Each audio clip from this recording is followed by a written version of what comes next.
తెలంగాణ భవన్లో టీఆర్ఎస్ విస్తృత స్థాయి సమావేశం ముగిసింది. టీఆర్ఎస్ ఎల్పీ పార్లమెంటరీ పార్టీ రాష్ట్ర కార్యవర్గంతో కేసీఆర్ భేటీ అయ్యారు. ఈ మీటింగ్ కు ఫామ్ హౌస్ ట్రాప్డ్ ఎమ్మెల్యేలను ముఖ్యమంత్రి వెంట తీసుకువచ్చారు. సీఎం కాన్వాయ్లోని ఓ కారులో వారు నలుగురు తెలంగాణ భవన్ కు చేరుకున్నారు. మునుగోడు ఉప ఎన్నిక ఫలితం, పార్టీ ప్రచారం, వచ్చిన ఓట్లపై విశ్లేషించనున్నట్లు తెలుస్తోంది. అసెంబ్లీ ఎన్నికలకు ఇప్పటి నుంచి సంసిద్ధం కావడంపై ముఖ్యమంత్రి దిశానిర్దేశం చేసే అవకాశం ఉంది. క్యాడర్ బలోపేతంతో పాటు ప్రజా ప్రతినిధులు ఇప్పటి నుంచి ప్రజలతో మమేకం కావడంపై కేసీఆర్ పార్టీ నాయకులకు సలహాలు, సూచనలు ఇవ్వనున్నట్లు తెలుస్తోంది. ఎన్నికలకు ఇంకా సమయం ఉన్నప్పటికీ మీటింగ్ అనంతరం నియోజకవర్గ ఇన్ఛార్జీలను ప్రకటించే అవకాశం ఉన్నట్లు తెలుస్తోంది. ఇక ఇదే అంశంపై మరింత సమాచారం మా ప్రతినిధి ప్రణయ్ అందిస్తారు. Pranay. Thank you Tarangini. TRS ఎల్పీకి సంబంధించినటువంటి సమావేశం ముగిసింది. దాదాపుగా కూడా 2 గంటల వ్యవధిలో జరిగినటువంటి ఈ సమావేశానికి సంబంధించి రానున్నటువంటి అసెంబ్లీ ఎన్నికలకు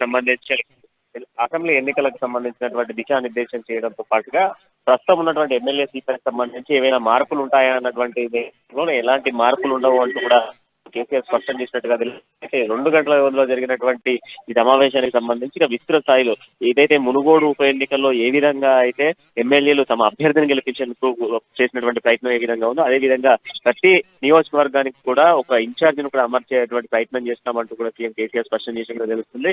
రానున్నటువంటి రోజుల్లో బీజేపీ తలదన్నే విధంగా అధిక మెజారిటీతో కూడా టీఆర్ఎస్ పార్టీని గెలిపించేందుకు ప్రయత్నాలు చేయాలి. అదేవిధంగా తెలంగాణ రాష్ట్ర సమితి ఇస్తున్నటువంటి పథకాలకు సంబంధించి ప్రతి పథకం ప్రజల వద్దకు వెళ్లే విధంగా కూడా పలు విషయాలు చర్చించాలి అంటూ కూడా ఈ సమావేశంలో జరిగినట్టుగా తెలుస్తుంది. అయితే లోపల సమావేశం అనంతరం కూడా ఏ ఒక్క నాయకుడు కూడా బయట మాట్లాడేందుకైతే అసంతృప్తిగా ఉన్నట్టుగా తెలుస్తుంది. దాంతో పాటుగా ఎవరైతే మొన్న మనీ లాండరింగ్ సంబంధించినటువంటి విషయంలో మొన్న జరిగినటువంటి ఏదైతే ఎమ్మెల్యేల కొనుగోలు విషయంలో దొరికినటువంటి నలుగురు ఎమ్మెల్యేలు ఎవరైతే ఉన్నారో ఆ నలుగురు ఎమ్మెల్యేలకు సంబంధించి నలుగురు ఎమ్మెల్యేలు కూడా ప్రగతి భవన్ కు నేరుగా కూడా ఎమ్మెల్యే సీఎం కాన్వాయ్ లో రావడము, సీఎం తో పాటుగా మళ్ళీ వారు ఆ సీఎం కాన్వాయ్ కి తో పాటు ప్రగతి భవన్ వెళ్ళడము క్లియర్ గా మనకు కనబడుతుంది. అయితే ఎమ్మెల్యేలను ఎట్టి పరిస్థితుల్లో కూడా బయటకు తీసుకొచ్చేటువంటి పరిస్థితి అయితే కనబడట్లేదని చెప్పుకోవాలి.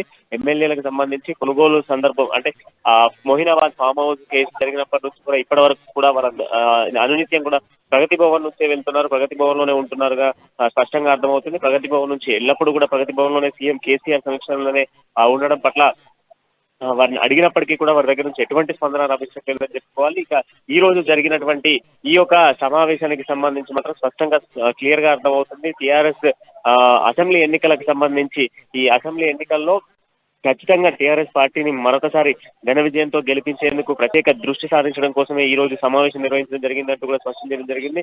మరొక 1-2 రోజుల్లో కూడా సీఎం కేసీఆర్ దీనికి సంబంధించినటువంటి ఒక మీడియా సమావేశం పెడతారంటూ కూడా మంత్రులు చెప్తున్నటువంటి మాటలైతే మనకు అర్థమవుతుంది. అయితే ఈ సమావేశానికి సంబంధించి మాత్రం క్లియర్ గా కూడా ఎమ్మెల్యే అభ్యర్థులకు సంబంధించినటువంటి విషయంలో, ఎమ్మెల్యేల కొనుగోలుకు సంబంధించినటువంటి విషయంలో కావచ్చు, అదేవిధంగా నెక్స్ట్ అసెంబ్లీ ఎన్నికలకు సంబంధించినటువంటి విషయంలో కూడా ఈ అసెంబ్లీ ఎన్నికల్లో ఏ విధంగా తమ అభ్యర్థిని గెలిపించాలంటూ కూడా ఒక గెలుపుకు సంబంధించినటువంటి పూర్తి స్థాయి కావచ్చు, టీఆర్ఎస్ ప్రభుత్వం ఇస్తున్నటువంటి పథకాల గురించి ప్రజలకు అర్థమయ్యే విధంగా చెప్పాలంటూ కూడా సీఎం కేసీఆర్ దిశానిర్దేశంగా చేసినట్టుగా మాత్రం తెలుస్తుంది Tarangini. Okay, right. Thank you Pranay.